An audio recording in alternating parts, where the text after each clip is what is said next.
Boa noite a todos. Muito obrigado pelo convite. E o tema realmente é muito atual. Nós vivemos numa época talvez sem precedente na história da humanidade, onde de todos os lados nós vemos problemas e catástrofes e calamidades de naturezas diferentes, nem são todos da mesma natureza.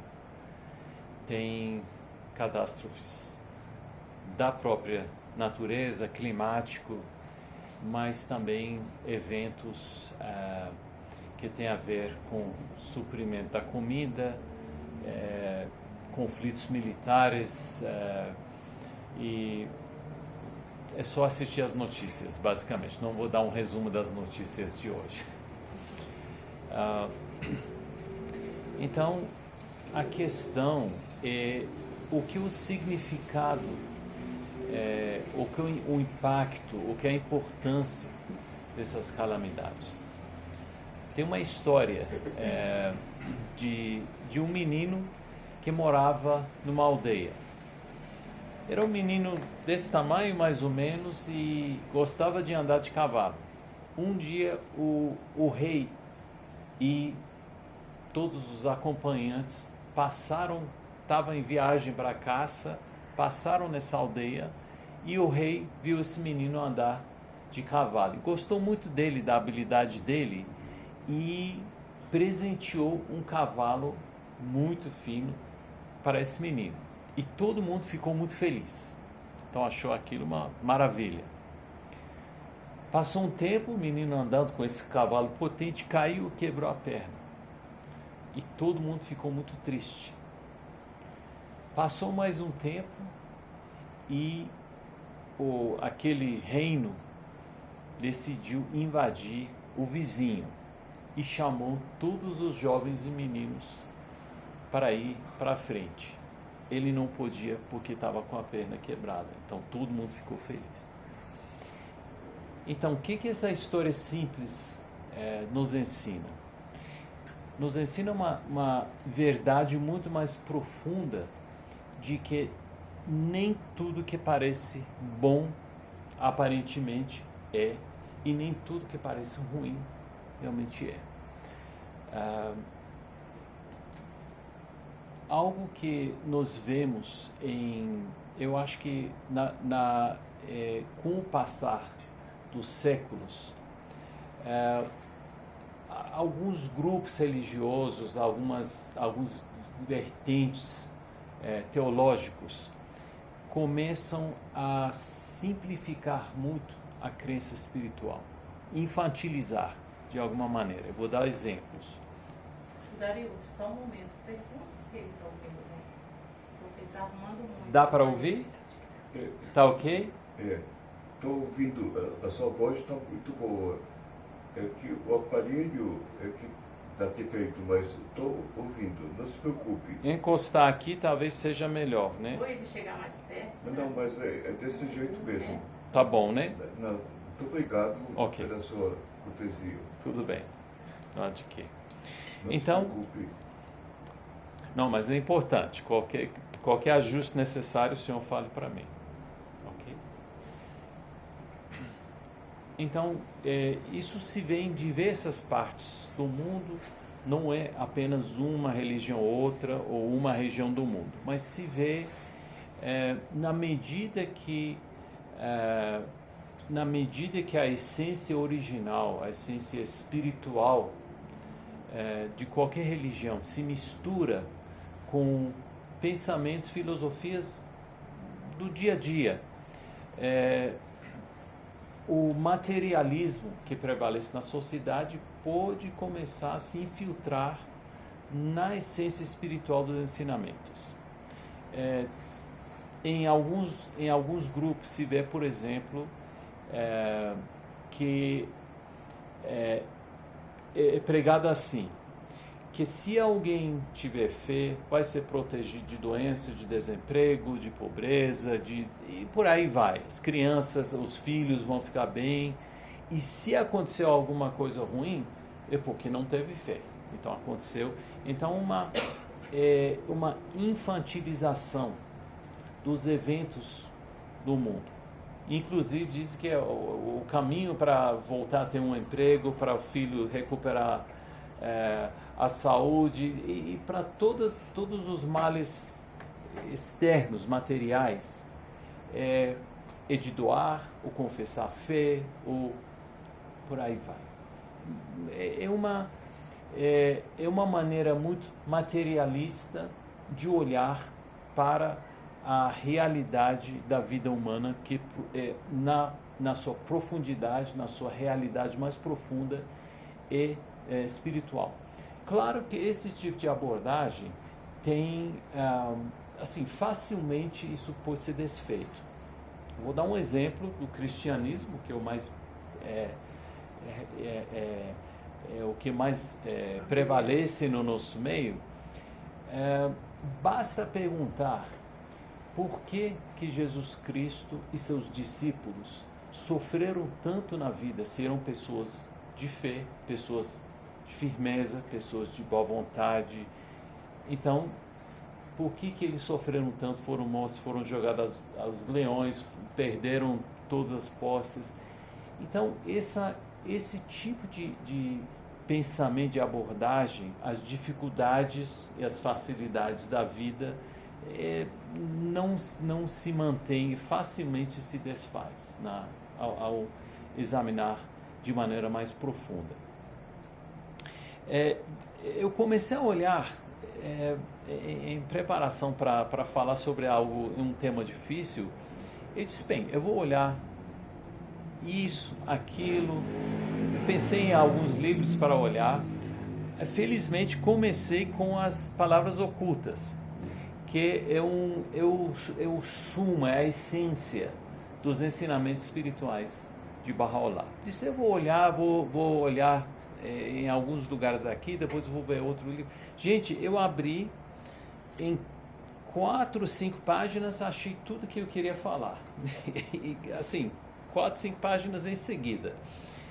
Então, realmente, eu vou usar as palavras de Baha'u'lláh para começar a abordar essa questão. Claro que as palavras ocultas são ilimitadas.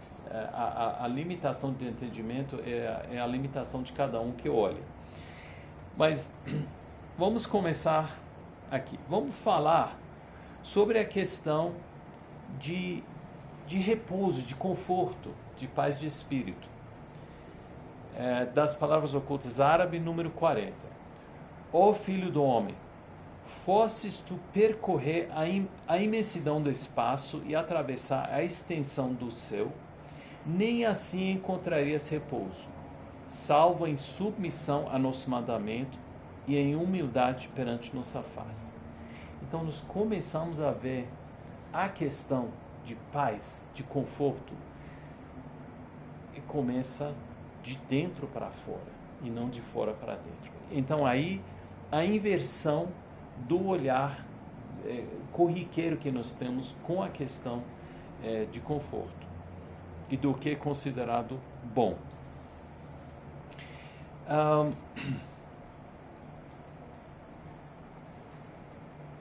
Ó filho do homem, para tudo há um sinal. O sinal do amor é firmeza em meu decreto e paciência em minhas provações. Então, aí começamos a entrar para a questão de dificuldades. Eu vejo assim, as dificuldades, paciência em minhas provações. Então, boa noite. Então, as provações são uma oportunidade de mostrar nosso amor e nossa fé, conforme Baha'u'lláh diz aqui. Agora, vamos para a questão de calamidades e dificuldades. Tudo bem. Nós vemos as coisas muito em termos do que acontece de processos externos, um olhar materialista.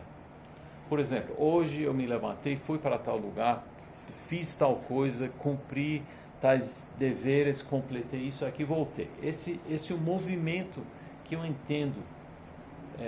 Se eu tiver um olhar muito superficial, que o que geralmente acontece na sociedade, eu olho meu dia assim, onde eu fui, com quem eu falei, o que eu cumpri na minha lista de tarefas e por aí vai, tudo externo. Agora, eu posso pensar, hoje eu passei por uma dificuldade e consegui manter minha paciência. Então, tudo isso interno. Agora, o olhar interno. Então, fiz esse movimento interno hoje, mantive minha paciência. Ou aconteceu algo muito difícil e eu perdi minha fé. Eu perdi a calma, perdi a paz, retrocesso. Porque não dei conta daquela dificuldade. Tudo isso interno. Se eu sentar aqui e contemplar tudo isso, vocês não vão ver movimento nenhum. Mas está tendo movimento interno, está tendo movimento na dimensão espiritual, que o que não aparenta. Hoje me deram uma oferta de fazer, e essas coisas acontecem no trabalho, de fazer algo errado e crescer na minha posição dentro da empresa. Isso, acho que muita gente já passou por isso. Isso não é tão raro assim.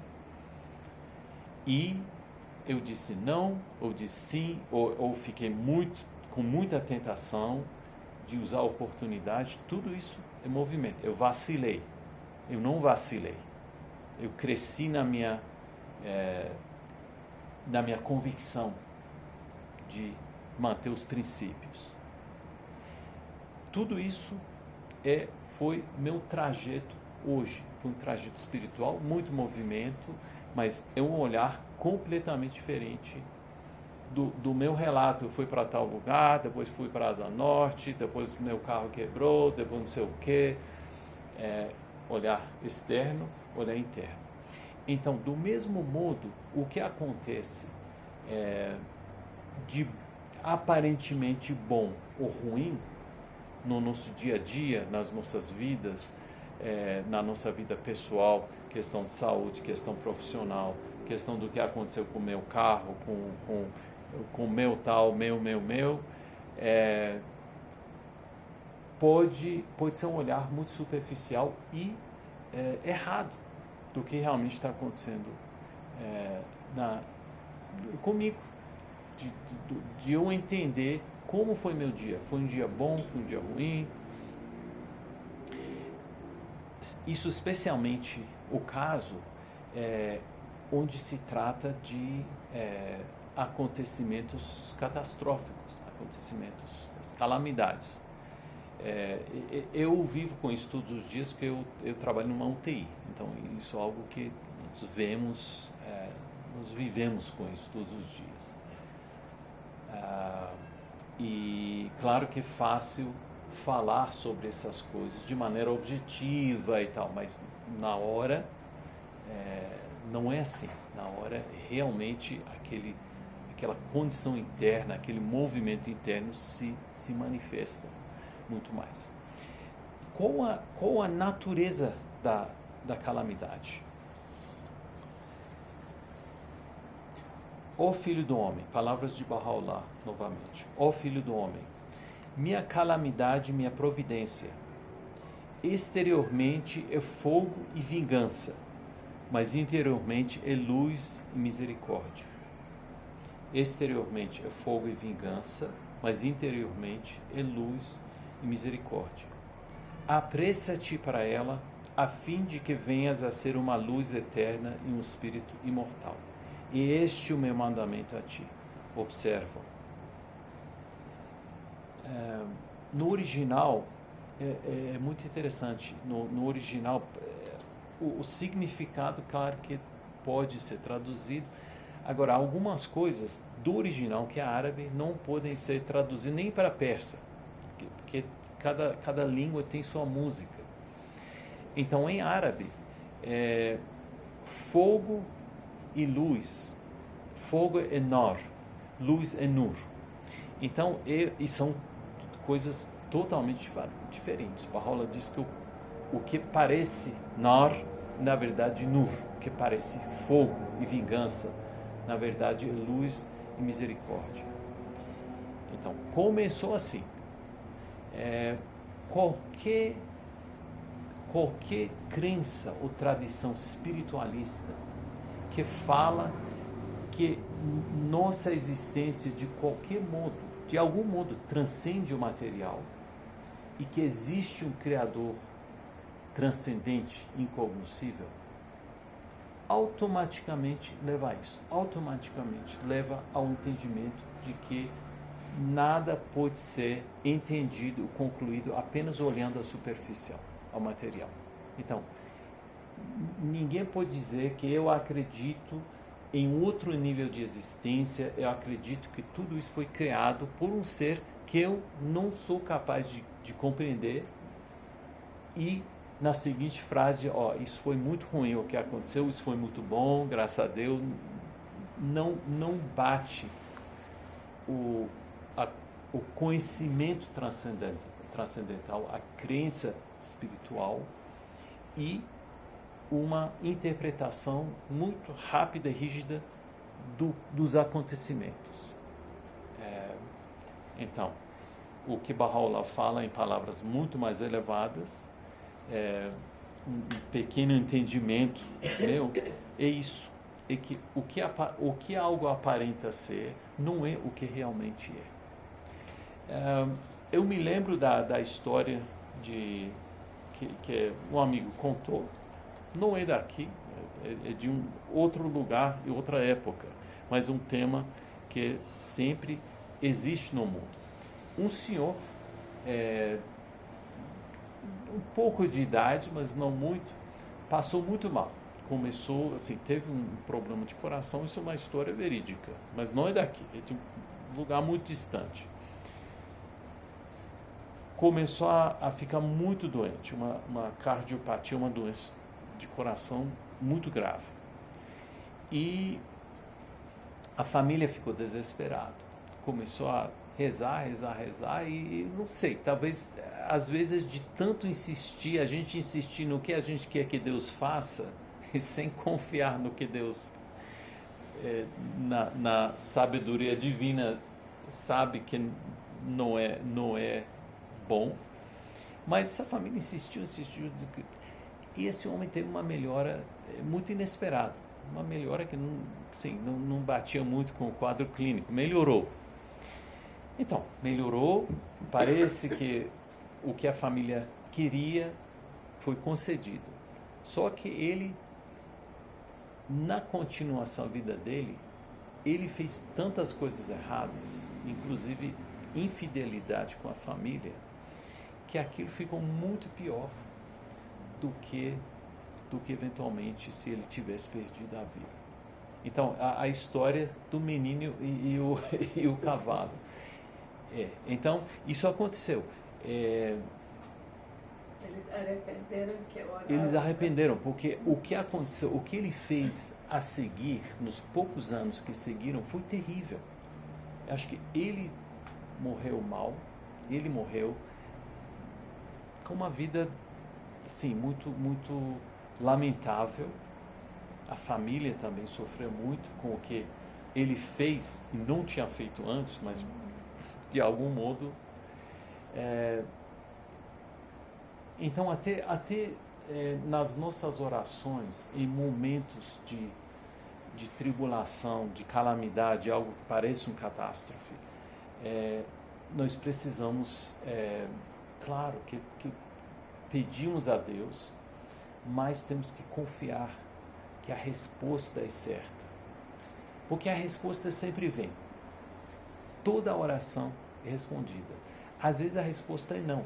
E tem motivo. Não quer dizer que não foi respondido, mas a resposta foi, olha, tem motivos que você, Dariush, você fulano, tem motivos que não entende, tem outros motivos. Então essa questão de entrega na hora de orar, na hora de pedir alguma coisa, é muito difícil, né? Desafio, sim. Mais uma vez voltamos à questão daquele movimento interno, crescimento interno. É muito difícil nessas horas, mas é importante lembrar desses exemplos e dessa realidade que Bahá'u'lláh, dessa realidade, uma reflexão do verdadeiro significado das coisas que Bahá'u'lláh coloca em palavras tão bonitas aqui.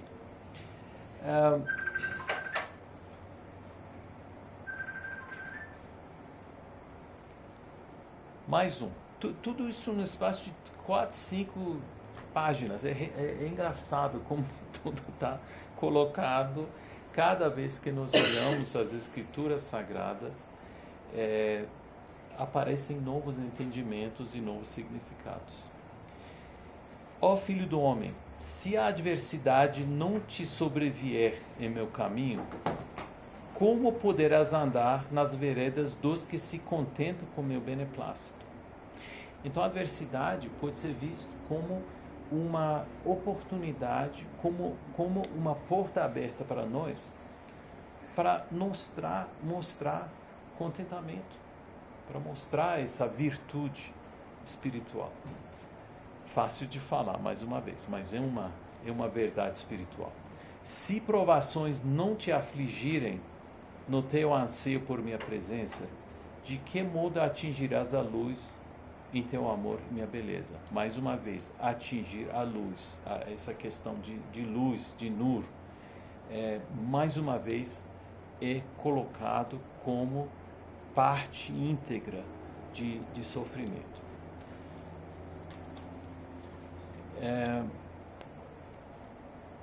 Agora, eu queria também falar o seguinte, que pode acontecer o mesmo evento, pode ser o mesmo evento externamente boa, algo que é visto como algo muito bom, ou o que parece uma calamidade, mas pode acontecer a mesma coisa para 2 pessoas diferentes, ou 10 pessoas diferentes, e vai ter 10 significados diferentes, depende do estado espiritual e fase da vida que a pessoa tem. Vou dar um exemplo muito simplista, eu gosto de entender as coisas de maneira simples, porque a realidade espiritual sempre transcende nosso entendimento, e as simplificações ajudam, pelo menos, a começar a entrar nessa aprendizagem. Então, digamos que temos 2 pessoas teóricas, 2 pessoas hipotéticas. É uma pessoa muito fidedigna, com muita piedade, muita fé, muita entrega à vontade de Deus, e outro não. Outro não tem fé nenhum, já fez mal a muita gente para se beneficiar, pode ser cruel. Então, essas 2 pessoas passam por uma doença grave. Ou pode ser qualquer outra coisa, perde todas suas posses, ou passa por uma dificuldade muito dolorosa, mas digamos que passam por uma doença repentina, muito grave, muito dolorosa. Então, esse mesmo evento, em 2 pessoas diferentes, não tem necessariamente o mesmo significado. Nessa pessoa, pode dizer, é retribuição. Poderia dizer, quem sabe, poderia ser uma retribuição por tudo o mal que fez aos outros. Talvez é mais um chamado de Deus, do divino, para essa pessoa se salvar, para essa pessoa se endireitar, para entender. Então, nessa pessoa pode ser um castigo. Essa pessoa pode ser mais uma chance para a pessoa se corrigir, deixar de andar naquele caminho e mudar de rumo, enquanto ainda tem oportunidade. Então, pode ser uma retribuição, mesmo assim é uma oportunidade. Agora, alguém, a primeira pessoa que mencionei, alguém que é realmente muito entregue, muito espiritualizado, muito crente, isso pode ser visto como uma oportunidade de crescer, uma oportunidade de adquirir ainda mais confiança em Deus, ainda mais desprendimento. O olhar, a perspectiva faz toda a diferença. Então, além da questão da natureza da calamidade, nós podemos pensar como que a mudança de perspectiva também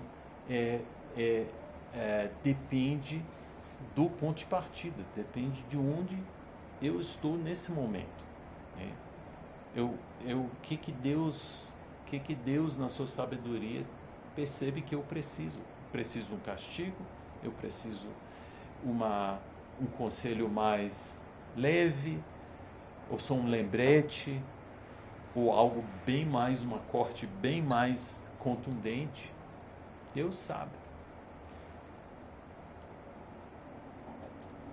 Tem algum comentário? Nós podemos parar por uns minutos para ver se alguém quer comentar antes da gente continuar. Eu lembrei uma história que quando o Barrola estava embarcado, uma vez.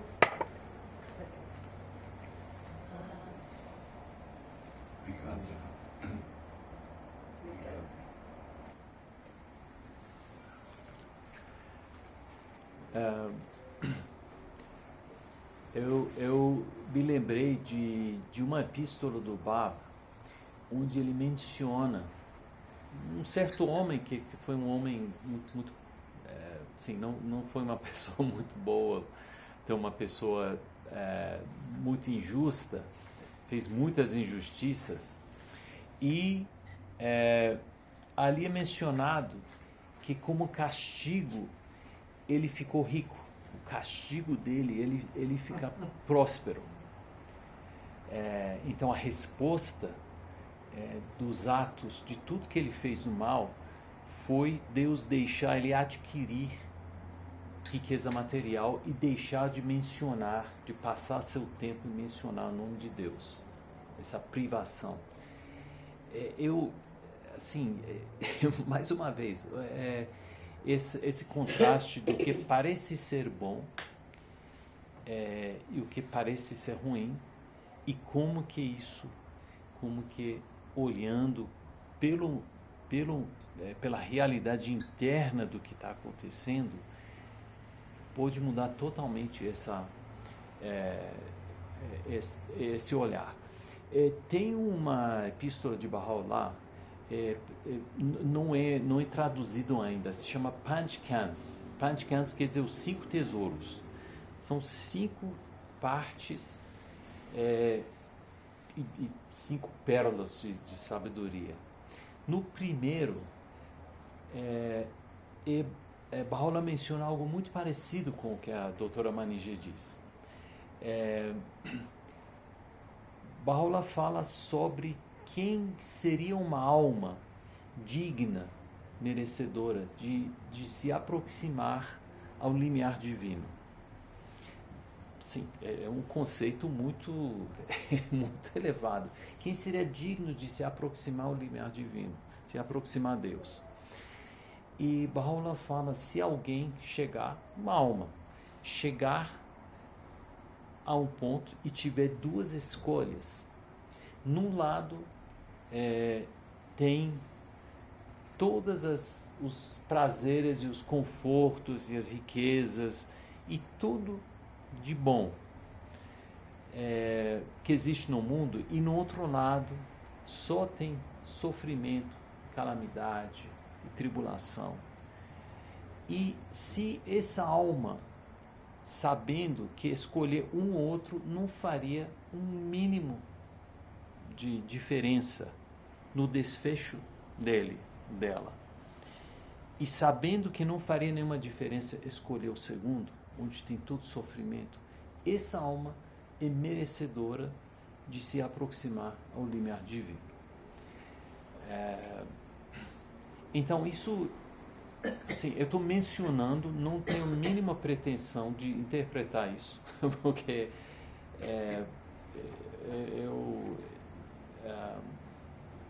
eu acho que é algo que talvez pela mente, pela cabeça, não dê para entender. Foi tanto assim que eu depois, a primeira vez que eu li isso, eu deixei de ler o resto, os outros 4 tesouros, eu não consegui passar dessa primeira. Outra época eu li o segundo, também fiquei emperrado por muitos anos, era outro, mas esse primeiro eu não conseguia continuar.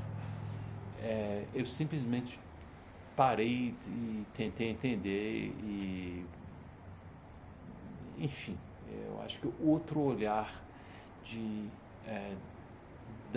do significado de calamidade, de sofrimento e como nos enfrentamos.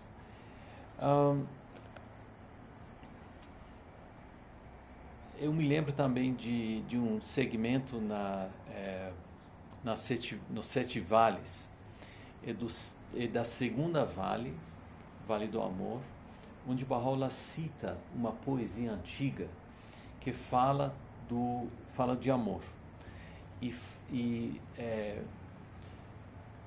descreve como aquele que verdadeiramente ama, claro que estamos falando do amor divino, amor ao divino, fica gélido no meio do fogo e fica seco na profundidade do oceano. Como que está totalmente desprendido, o que sente, como é influenciado, é totalmente isento das condições externas, vem de dentro para fora. Uma das, assim, muito do que nós chamamos de calamidade, muita gente pensa em calamidade econômica. Então, não é só questão de saúde ou outra, mas calamidade econômica, perda econômica. E eu vou ler rapidamente. São como pérolas de um colar. É estranho. São 4 em seguida. Eu tive que me parar, porque senão ia continuar e não ia assim, conseguir ficar coerentemente dentro do assunto. Então, depois do que nós já lemos, minha calamidade, minha providência, exteriormente fogo e vingança, mas interiormente é luz e misericórdia. Nor e Nur, esse contraste. Tem vários que falam da questão da prosperidade e riqueza material. Ó filho do homem, se a prosperidade te vier, não exultes. E se fores atingido pela humilhação, não lamentes, pois ambas haverão de passar e não mais existir. Então, mais uma vez, diz, não fique muito alegre com isso, não fique muito triste pelo outro. Os dois vão passar. Os dois são transitórios, passageiros, sem importância. E continua. Ó filho do ser, se a pobreza te alcançar, não te entristeças, pois no devido tempo o Senhor da riqueza te haverá de visitar. Não receis a humilhação, porque a glória algum dia virá repousar sobre ti. Ó filho do ser, se teu coração anseia por este domínio eterno, imperecível, por esta vida antiga e imortal, abandona a soberania efêmera e fugaz. Então, mais uma vez, esse contraste de não perder o foco no que é importante por algo que é passageiro, banal, transitório, sem significado maior. E por último, esse é também mais um daqueles que se lê e não consegue continuar, porque tem que pausar um bom tempo, talvez anos, para tentar entender. Eu ainda estou tentando entender. Ó filho do ser, não te ocupes com esse mundo, pois com o fogo experimentamos o ouro, provamos o ouro, e com o ouro pomos à prova os nossos servos. Então faz assim, o vocabulário e a frase é muito simples, mas para entender isso é muito complicado, pelo menos para mim é difícil tentar absorver as verdades profundas e complexas que Baha'u'lláh coloca em palavras tão simples. Ele contrasta, diz que com o ouro nós somos provados. O ouro não é só, não representa só o ouro, nem representa apenas a riqueza. Alguém pode dizer, bem, o ouro representa também dinheiro, diamantes, prédio, mas talvez o ouro fala de tudo que brilha no mundo material. O que pode me provar, por exemplo, o outro, pode ser conhecimento, brilho de conhecimento. Um PhD ou título de professor tal, cada um tem sua aprovação, cada um tem seu apego. Então, o ouro, o brilho do mundo material, pode ser um título. A pessoa não está nem aí para a riqueza, mas o título dele é tudo. A posição que tem no ministério, ou no clube, ou em tal, é tudo. Para outros, o ouro pode ser, não é meu caso, então vou falar, pode ser a beleza física. Quantos atores e atrizes nós conhecemos que o que tem de brilho é a beleza física, seja habilidade atlética ou beleza mesmo, ou sei lá, essas habilidade de fingir perante as câmeras. E nós conhecemos muitos exemplos, todos nós conhecemos exemplos de como essas pessoas cujo brilho é algo que obrigatoriamente com o tempo vai passar. A beleza física, a habilidade física, tudo isso é lei, é passageira, por lei biológica, se não por nada mais. Como que sofrem e como que tentam impedir, atrasar o inevitável. Se não é cirurgia, é enchimento, se não é isso, aquilo, tal, toma hormônio para manter a massa tal. É um sofrimento. Então, o ouro que nos põe à prova é tudo que brilha no mundo material. Não é só a riqueza material, mas tudo que brilha, tudo que tem aquele brilho que engana, que chama a atenção. E na mesma linha, Baha'u'lláh diz, antes disso, diz, com o fogo provamos o ouro. Vocês sabem que o ouro, por exemplo, eu conheço do meu tempo no Amazonas, que era a época da Serra Pelada, e os garimpeiros chegavam à cidade carregando o que tinham, aí tinha essas casas que recebia, aí a primeira coisa era, tinha um fogo lá, então usava o fogo por quê? Porque queima toda a impureza e deixa o ouro para saber realmente quantos gramas de ouro tinha aí. Eu sempre fico lembrando esse exemplo. Então, Baha'u'lláh fala aqui, o ouro é provado pela fogo. Então, o que é o ouro espiritual? O que no mundo espiritual é o ouro? Não é a pureza, não é o servo ou a serva pura, dedicada, com fé inabalável, com dedicação absoluta, com firmeza. Não é o próprio Baha'u'lláh que diz que a educação, qual o papel da educação? É de tirar como uma mina de joias, é achar essas joias no ser humano. São joias espirituais. Então, as provações, as calamidades, as dificuldades, os sofrimentos, as amarguras da vida são colocados como o fogo que na sua intensidade queima as impurezas e purifica o ouro, purifica aquela alma na sua busca do divino. Então, olhando dessa perspectiva, estamos quase concluindo. Nós podemos olhar também, além da questão de dificuldades, calamidades na vida particular de uma pessoa ou outra, ou uma família, nós podemos ter o mesmo entendimento para calamidades coletivas, calamidades que acometem uma nação ou uma humanidade inteira. Nós podemos pensar nas calamidades, aqueles de nós que não acreditamos na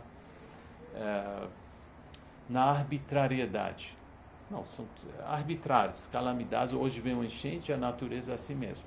Aquele de nós, que eu acho que somos todos nós aqui, que acreditamos que tem um propósito, tem uma sabedoria, tem um traçado, um padrão maior por trás de tudo que acontece, inclusive as calamidades, inclusive o aquecimento global, inclusive as perdas econômicas que uma nação ou outro, ou um grupo, sofre no dia a dia. Voltamos às notícias do dia a dia. Mais uma vez,